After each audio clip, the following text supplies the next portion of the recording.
Welcome to another episode of My Weird Prompts, an AI-generated podcast featuring the random prompts of Daniel Rosehill as answered by a revolving cast of friendly AI characters. Join us for deep dives into AI, technology, and whatever other random thing Daniel finds fascinating today.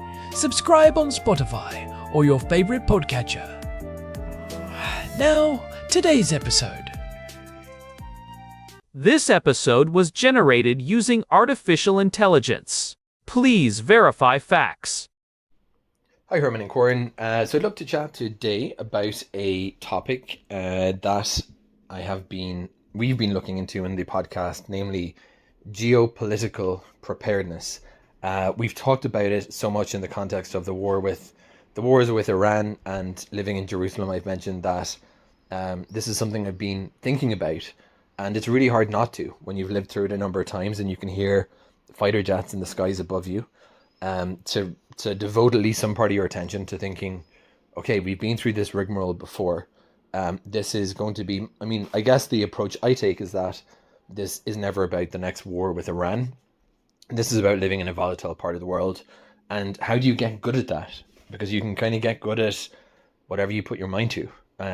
So that's my approach. And we've talked about stuff like situational awareness as a foundation, that challenging art of finding high signal to noise sources that allow you to stay in the loop about exactly what's going on without being flooded with a bunch of talking heads and background noise. We've talked about connectivity. I've advocated for travel routers and flashlights and headlights, right? The basic stuff that when you live through this, you realize that a good torch and a good power bank are your two best friends. Stay connected, find the shelter. But I actually neglected completely to talk about some of the real essential stuff. I'm not talking about emergency whistles, although that's one thing that I've added to my go bag. But actually needing to stay alive requires a few things. And let's start with food and water. We're advised by the authorities here during times of tension, and I think they're going to issue a notice today if they haven't already done so. The standing recommendation is 72 hours of water, which doesn't feel like very much. And my wife took over the role of the water prepper of the household, which was kind of a relief to have another prepper on the team. But I'm feeling that we might actually be better served by we're just using literally bottled water off the shelf. I presume that they make those big 5-liter things for holding water, and that there might be something that, if you can fill up 10 liters, if you really see that there's a major issue going on, that you can do so quickly and have a much better reservoir. Now, the problem is always, of course, space. We live, as I mentioned, in a small, typical 60 meter Jerusalem apartment, and we've spent no amount of time trying to declutter and get our stuff in order. So I don't think my wife nor I would be too pleased by me creating a huge water stockpile somewhere, but something practical that might be good. Now I have to ask the really dumb question. Sorry. If you just stick the lid on your 5 liters of water, is it good indefinitely, or is it better to fill it just before you might need it? Second question, food, MREs. These are important, and I think often mixed up with simple protein bars. I've talked about with my gallbladder issues and my bloating, currently very, very bloated and having a hard time getting this prompt across actually. But I've looked at those actually as potentially useful from that front. If you can find something that's good for you and gives you all the crucial nutrients you need and the caloric material you require in the most space efficient format, what are the recommendations there? And the only thing I know about MREs, I've bought a couple when I was in a camping store, and I said, oh cool, I'd love to know what those army rations actually taste like. But I've never bought them in bulk because they're pretty expensive. Something like sometimes here like $4 or $5 a serving, and that can really add up. But is that something you think is valuable or potentially useful? And the third thing, and this is something I really want to actually um, dwell on for a second. I mentioned in many episodes that I take Vyvanse, a ADHD medication that at the best of times here is tricky to get. Not that it's impossible to get. I've been taking it for 3 years, but there's bureaucratic obstacles. It's very, very strictly controlled, and it's very easy for your prescription to fall out on a Jewish holiday, and you can't get it. So I've had to kind of become really, really um, incredibly precise about monitoring exactly when my prescriptions expire, exactly when I picked it up, recording the exact time even, so I can make sure that I get it reliably. Now, this failed during the latest Iran war. Um, Basically, all the pharmacies closed. There was a complete national shutdown, and I found myself in the almost nightmarish scenario of trying to stay alert about the war going on, going cold turkey involuntarily on from the highest dose of Vyvanse, 70 milligrams. So I was lying there like a useless lump in bed, trying to see if I had any caffeine pills still in the house. And I was like, this is a disaster. Like, oh my gosh. And I tried everything. I tried calling pharmacies, explaining the situation. And I thought there might be a bit of flexibility in this very specific weird circumstance, but there wasn't. They were like, no, your prescription is available from this day. And I was like, yeah, but the pharmacies are closed and there's a war happening.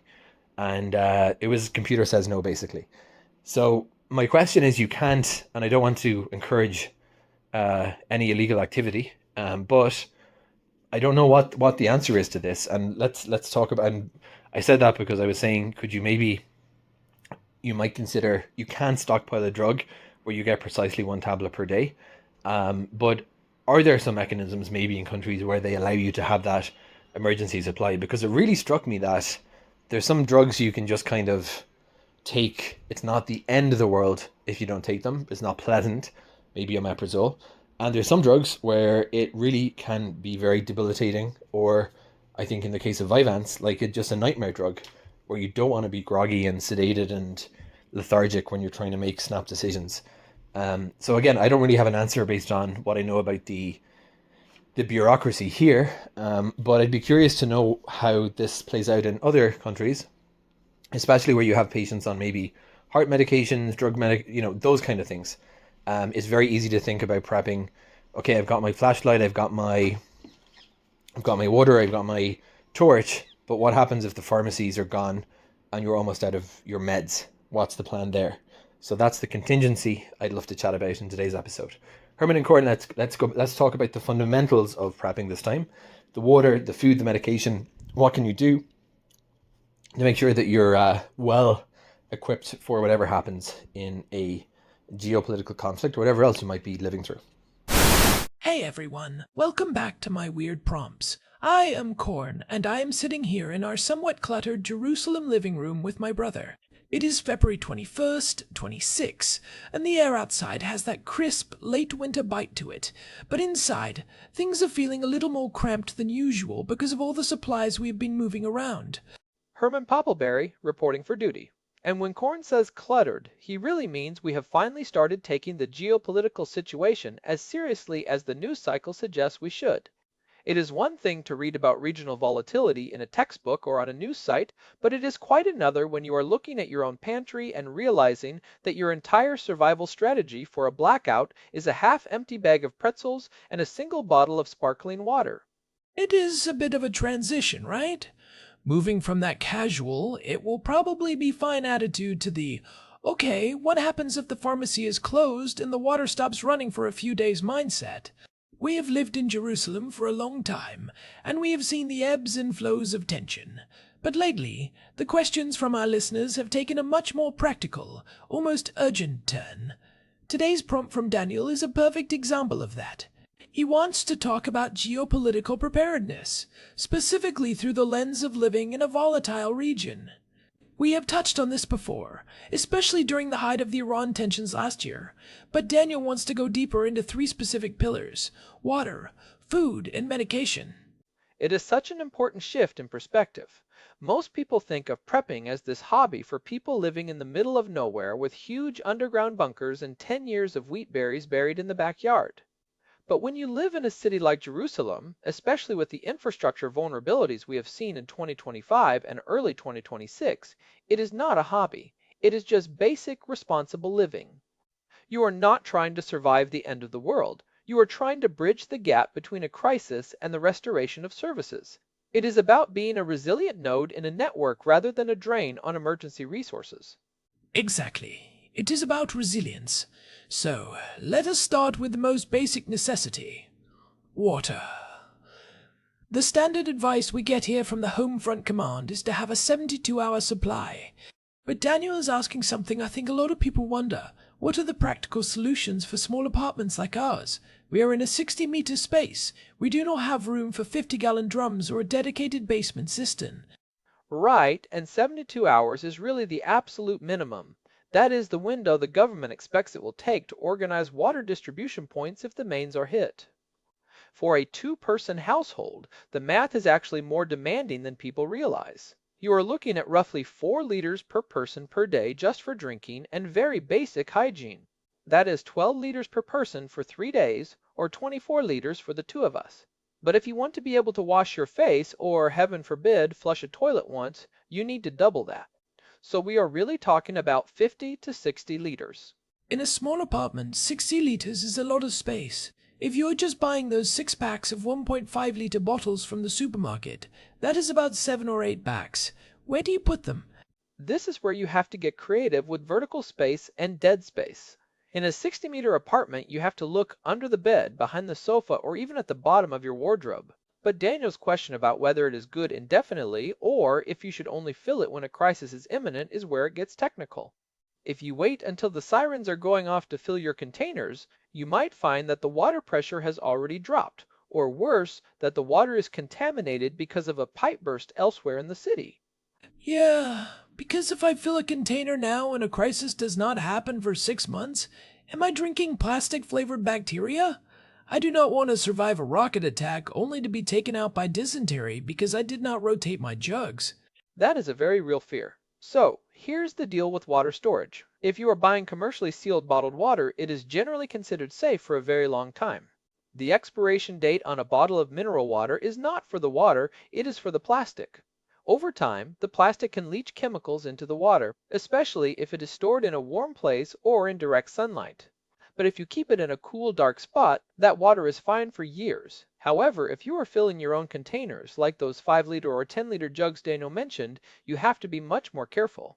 Water is not technically alive, but the stuff in it is. Biofilms can form on the inside of the container, and even a tiny amount of organic matter can lead to bacterial growth. So, is the recommendation to rotate it? Absolutely. If you are filling your own containers, you should rotate that water every 6 months. You use it to water the plants or do the laundry, then refill, and you should use food-grade plastic containers. Do not just reuse old milk jugs or soda bottles. Milk jugs are biodegradable and will eventually leak, and soda bottles are hard to clean properly. You want high-density polyethylene, or HDPE, which is marked with a number 2 in the recycling triangle. These are more opaque and much thicker, which prevents light from getting in and algae from growing. What about the space-saving side? I have seen those collapsible water bags. Are they any good? Or are they just prone to popping and turning your living room into a swimming pool? They are great for what I call the warning window. If you hear that things are escalating, you can fill them up in the bathtub and suddenly you have 20 liters of storage that was previously flat in a drawer. But for a permanent stockpile, I prefer something more rigid. There are these things called water bricks. They are stackable, rectangular containers that hold about 13 liters each. They are designed to fit under beds or in the bottom of closets like Lego bricks. They are incredibly durable and much more space efficient than round bottles because there is no wasted airspace between them. That makes sense. But let us talk about the shelf life again. Is there a way to treat the water so you do not have to rotate it as often? I am lazy, Herman. I do not want to be hauling 60 liters of water to the plants every 6 months. You can use a tiny bit of unscented liquid bleach. We are talking like 8 drops per gallon or about 2 drops per liter. That will kill most of the pathogens and keep the water shelf stable for longer. There are also commercial water preservers like Aquamira, which use chlorine dioxide and can keep water safe for up to 5 years in a sealed container. But honestly, for most people, just buying the sealed cases of water and rotating them by drinking them and replacing them is the easiest path. It ensures you always have fresh stock. That is the most practical way for us. We just keep a few cases in the pantry, and when we finish one, we buy another. It is a rolling inventory. But what about the bigger picture? If 72 hours turns into a week, suddenly our little apartment stockpile looks pretty thin. That is where filtration comes in. Even in a city, if the water system goes down, you might still have access to the water in your building's roof tanks, which are very common here in Jerusalem. But you do not want to drink that straight. Those tanks are often full of sediment, bird droppings, and who knows what else. Having a high-quality filter, like a Sawyer squeeze or a Life straw, is a great secondary layer. It takes up almost no space and can process thousands of liters. If you want something more robust for the kitchen counter, a Berkey filter or a similar gravity-fed system is amazing, though they are a bit bulky for a 60-meter apartment. Okay, so water is manageable with a bit of stacking and a rolling inventory. Let us move to food. Daniel specifically asked about MREs, or meals ready to eat, versus something like protein bars. I know you have done some deep dives into the caloric density of these things. Are MREs overkill for a 72-hour window? It depends on what you are preparing for. If you are just sitting in your apartment waiting for the power to come back on, MREs are a bit much. They are designed for soldiers who are burning 4,000 calories a day in the field. They are heavy, they are expensive, and they produce a lot of trash. But they have one huge advantage. They are a complete hot meal. Most MREs come with a flameless ration heater. You just add a little bit of water to a chemical sleeve, and it boils the food in the pouch. In a crisis, especially one that involves a lot of stress or cold weather, a hot meal is a massive psychological boost. It is the difference between feeling like a refugee and feeling like you are just having a weird dinner. That is a good point. Comfort matters when the world feels like it is falling apart. But Daniel mentioned they are expensive, like $15 or $20 a serving here in Israel, if you can even find the American ones. Yeah, the import costs are brutal. And honestly, the taste is, well, it is an acquired taste. If you are looking for pure efficiency in a small space, protein bars or meal replacement shakes like Soylent or Whale are actually better. They are shelf stable, they require zero preparation, and the caloric density is very high. You can store a week's worth of calories in a shoebox. But you cannot live on protein bars for long without feeling pretty miserable. Your digestive system needs more than just compressed soy protein and sugar alcohols. I can attest to that. We tried a protein bar only weekend once for a hike, and by Sunday night I would have traded my soul for a bowl of warm soup. Exactly. My recommendation for a Jerusalem apartment is a tiered approach. Tier 1 is your regular pantry. Canned beans, tuna, pasta, rice, and tahini. Tahini is actually a survival superfood. It is shelf-stable, packed with healthy fats and protein, and you can eat it with anything. Tier 2 is the easy prep stuff, like those freeze-dried pouches from brands like Mountain House or ReadyWise. You just add boiling water to the bag, wait 10 minutes, and you have beef stroganoff or pasta primavera. They taste much better than MREs, and they last for 25 years. Tier 3 is the MREs or bars for when you might have to leave the house quickly.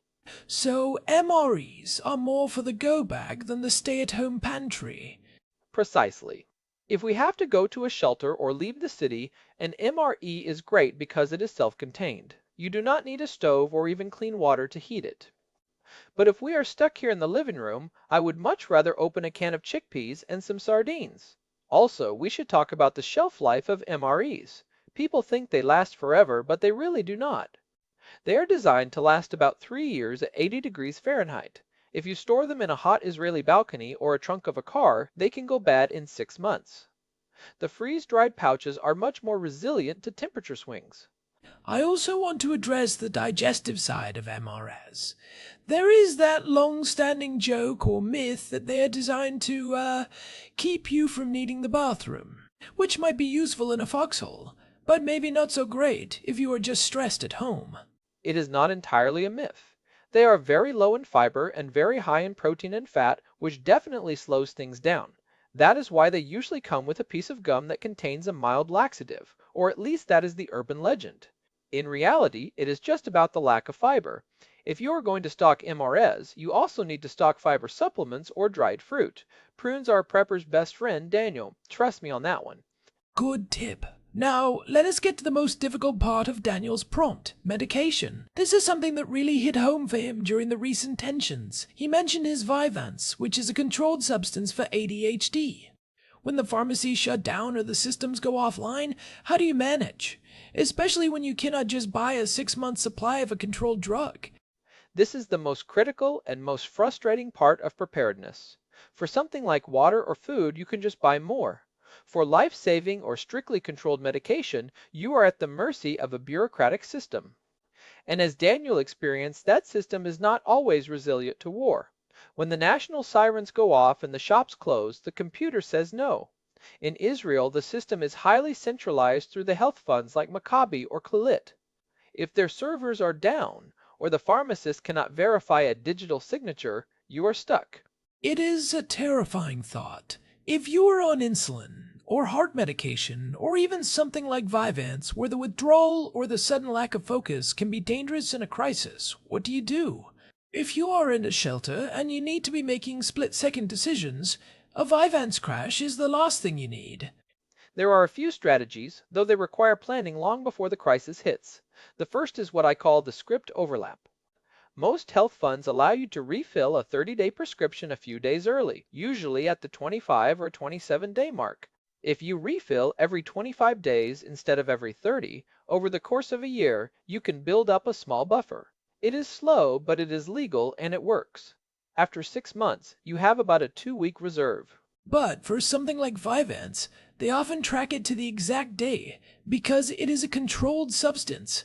They do. In those cases, you have to have a very honest conversation with your doctor. You explain that you live in a volatile area and you are concerned about supply chain disruptions. Some doctors are willing to write a one-time emergency prescription for a 2-week or 30-day supply to be kept in reserve. They might label it as a travel supply if you tell them you are going abroad for a month. It is not about hoarding, it is about having a safety net. Does that actually work here in Israel? The Ministry of Health is pretty strict about those yellow pads for controlled substances. It is tough. But in times of actual emergency, like we saw in the fall of 2025, the Ministry of Health does sometimes relax the rules, allowing pharmacists to dispense emergency supplies without a fresh digital signature. The problem is the gap between the crisis starting and the rules being relaxed. That 48 to 72-hour window is the danger zone. Another option, though it is expensive, is to look at private doctors who can issue paper prescriptions that you can fill at private pharmacies. It costs more because it is not subsidized by the health fund, but it gets you that extra bottle for the emergency kit. What about the physical storage of meds? If the power goes out and you have something that needs refrigeration, like insulin. That is where you need a dedicated plan.